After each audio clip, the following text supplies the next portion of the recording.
remote start using Siri. Hey Siri, open Shortcuts app. Create shortcut. Apps. Messages. Send message. 21 is engine start, 20 is engine kill, so 21. Put your tracker number in there, just make something up for demo. Click OK, click on show more, and then click on tick show when run, because when it's done it won't bring up the message screen, it'll just say OK or OK, that's done. Click next, give it a name,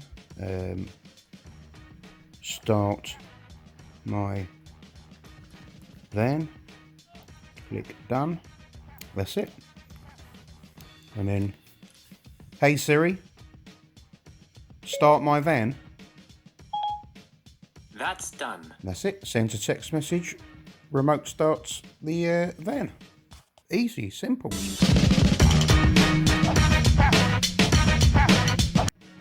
Looks a bit cold out there this morning. Hey Siri, start my van. Done.